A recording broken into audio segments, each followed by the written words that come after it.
ആ പരിഭാഷയിലാണ് ഏറ്റവും അപകടകരമായ ഈ വാദമുള്ളത്. അസ്സലാമു അലൈക്കും വറഹ്മത്തുള്ളാഹി വബറകാതുഹു. വഹാബികൾ വഹാബി രൂപീകരണ കാലം മുതൽ പറഞ്ഞു നടന്നതാണ് മുസ്ലിമീങ്ങൾ അല്ലാഹു അല്ലാത്തവരെ ആരാധിക്കുന്നു, അല്ലാഹു അല്ലാത്തവരെ ഇലാഹാക്കുന്നു എന്നൊരാരോപണം. ആ ആരോപണം ശരിയല്ല എന്നും ഇസ്ലാമിനെ കുറിച്ച് നിങ്ങൾ പഠിക്കാത്തത് കൊണ്ടാണെന്നും ഖുർആനും ഹദീസും നിങ്ങൾ പറയുന്ന ആരോപണം ശരിവെക്കുന്നില്ലെന്നും പലവരു മഹാന്മാരായ പണ്ഡിതന്മാർ തെളിവ് സഹിതം അവരെ ബോധ്യപ്പെടുത്തുകയുണ്ടായി. അതിനുവേണ്ടി നടന്ന സംവാദമാണ് കൊട്ടപ്പുറം സംവാദം, അതിനുവേണ്ടി നടന്ന സംവാദമാണ് നാദാപുരം സംവാദം, അതിനുവേണ്ടി നടന്ന സംവാദമാണ് പൂനൂർ സംവാദം. ഇങ്ങനെ കേരളത്തിന്റെ വിവിധ ഭാഗങ്ങളിൽ സംവാദങ്ങളും ഖണ്ഡനങ്ങളും മുഖാമുഖങ്ങളും നടന്നു. വഹാബികളുടെ പിഴച്ച ആശയങ്ങൾ പൊതുജനങ്ങൾക്ക് മനസ്സിലാക്കി കൊടുത്തു.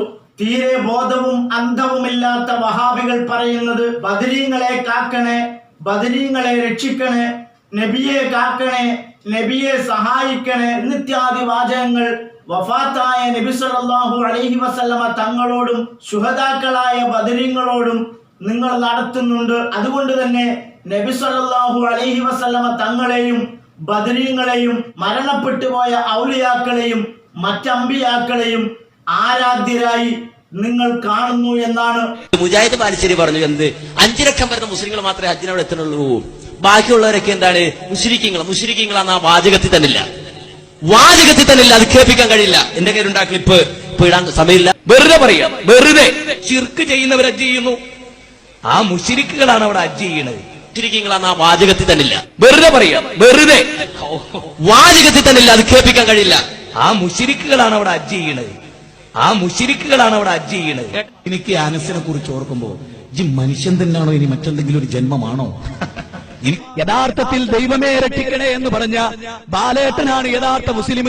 വഹാബികളുടെ ഈ വാദം തന്നെയാണ് വഹാബി നേതാവായ അമാനി മൗലവിക്കുമുള്ളത്. അതുകൊണ്ട് തന്നെ അമാനി മൗലവിയുടെ പരിഭാഷ വഹാബികളുടെ കൂട്ടത്തിലുള്ള ഒരൊറ്റ ഗ്രൂപ്പിനും അഭിപ്രായ വ്യത്യാസമില്ലാത്ത പരിഭാഷയുമാണ്. മുജാഹിദ് വിഭാഗത്തിൽപ്പെട്ട ഒരു വിഭാഗത്തിനും അഭിപ്രായ വ്യത്യാസമില്ലാത്ത തഫ്സീറാണ് അമാനി മൗലവിയുടെ തഫ്സീർ. അമാനി മൗലവിയുടെ തഫ്സീറിന് പ്രത്യേകത കൂടിയുണ്ട്.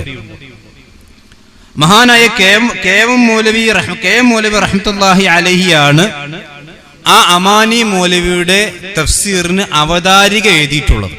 ആ പരിഭാഷയിലാണ് അമാനി മൗലവി എഴുതി വച്ചിട്ടുള്ളത്. നമുക്കതൊന്ന് വായിച്ചു നോക്കാം. അവിശ്വാസികളെ, നിശ്ചയമായും നിങ്ങളും അള്ളാഹുവിന് പുറമെ നിങ്ങൾ ആരാധിക്കുന്നവയും എല്ലാം തന്നെ നരകത്തിന്റെ ഇന്ധനമായിരിക്കും, നിങ്ങൾ അതിലേക്ക് വന്നു ചേരുന്നവരാകുന്നു. ഇതാണ് അമാനി മൗലവിയുടെ പരിഭാഷയിലുള്ളത്. വഹാബികളുടെയും വഹാബി നേതാവായ അമാനി മൗലവിയുടെയും അപകടകരമായ വാദമനുസരിച്ച് നബി സല്ലല്ലാഹു അലൈഹി വസല്ലമ തങ്ങളും ബദരീങ്ങളും മുഹീദ്ദീൻ ഷെയ്ഖും മറ്റൗലിയാക്കളും അമ്പിയാക്കളും നരകത്തിന്റെ ഇന്ധനമായി തീരുമെന്നാണ് അമാനി മൗലവി എഴുതി വച്ചിട്ടുള്ളത്. വഹാബികൾ അംഗീകരിക്കുന്നത് ഇത് എത്രത്തോളം അപകടകരമാണ് എന്ന് നാം ഓരോരുത്തരും മനസ്സിലാക്കേണ്ടതുണ്ട്. അമ്പിയാക്കളും ഔലിയാക്കളും വഹാബികളുടെ വാദപ്രകാരം ആരാധ്യന്മാരാകുമ്പോൾ, ആരാധ്യ വസ്തുക്കളാകുമ്പോൾ അവരും നരകത്തിലേക്ക് പോകേണ്ടവരാണ്. നമ്മൾ അവരെ ആരാധിക്കുന്നു എന്ന വഹാബികളുടെ വാദപ്രകാരം നമ്മളും നരകത്തിലേക്ക് പോകേണ്ടവരാണ്. പിന്നെ ആകാശഭൂമികളോളം വിശാലതയുള്ള സ്വർഗത്തിൽ 8 പൊട്ടിയ വഹാബികളിൽ ഏത് ഗ്രൂപ്പാണ് സ്വർഗത്തിലേക്ക് പോവുക എന്ന് അവർക്ക് തന്നെ നിശ്ചയമില്ല. ഏതായിരുന്നാലും 4-5 പേരടങ്ങുന്ന ഒരു വിഭാഗം മാത്രമാണ് സ്വർഗത്തിൽ പ്രവേശിക്കുക, ബാക്കി എല്ലാവരും നരകത്തിലാണെന്നാണ്. അതും നാം മുസ്ലിമീങ്ങളാവാൻ കാരണക്കാരായ അമ്പിയാക്കളും ഔലിയാക്കളും അടക്കം നരകാവകാശികളാകുമെന്നാണ് വഹാബി വാദപ്രകാരം അമാനി മൗലവി എഴുതി വച്ചിട്ടുള്ളത്. ഇത് ഞാൻ പറഞ്ഞത് കളവാണെന്ന് സമർത്ഥിക്കാൻ കഴിയുന്ന വഹാബികളുണ്ടെങ്കിൽ തെറി പറയുകയല്ല വേണ്ടത്, പരിഹസിക്കുകയല്ല വേണ്ടത്, മറുപടിയാണ് വേണ്ടത്. നിങ്ങളുടെ വാദപ്രകാരം ആരാധ്യ വസ്തുക്കളായ ഹബീബായ മുത്തുനബി സല്ലല്ലാഹു അലൈഹി വസല്ലമ തങ്ങളും ബദരീങ്ങളും നരകത്തിലാണെന്നാണ് നിങ്ങൾ അവകാശപ്പെടുന്നത്? അല്ലെങ്കിൽ അമാനി മൗലവിയുടെ ഈ പരിഭാഷയിൽ നിന്ന് അമ്പിയാക്കളും ഔലിയാക്കളും എങ്ങനെയാണ് ഒഴിവാവുക എന്ന് നിങ്ങൾ പറയേണ്ടതുണ്ട്. ബദരീങ്ങളെ കാക്കണേ, അമ്പിയാക്കളെ സഹായിക്കണേ, ഔലിയാക്കളെ രക്ഷിക്കണേ തുടങ്ങി വഫാത്തായ അമ്പിയാക്കളോടും ഔലിയാക്കളോടും സഹായം ചോദിക്കുന്നത് ആരാധനയല്ല, അതവരെ ആരാധ്യരാക്കലല്ല എന്ന് വഹാബികൾ പറയേണ്ടി വരും.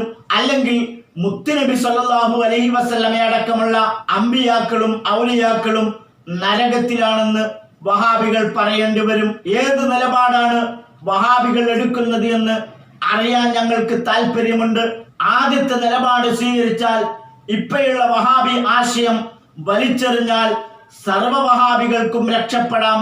അല്ല എങ്കിൽ ഹബീബായ മുത്തുനബി സല്ലല്ലാഹു അലൈഹി വസല്ലമ കടക്കുന്ന സ്വർഗത്തിൽ കടക്കാൻ കഴിയാതെ വിഡ്ഢികളുടെ സ്വർഗത്തിലേക്ക്, അബൂജഹൽ കടക്കുന്ന നരകത്തിലേക്ക് ഇബ്ലീസിന്റെ കൂട്ടുകാരായി നിങ്ങൾ സഹവസിക്കേണ്ടി വരും. വസ്സലാമു അലൈക്കും വറഹ്മത്തുള്ളാഹി.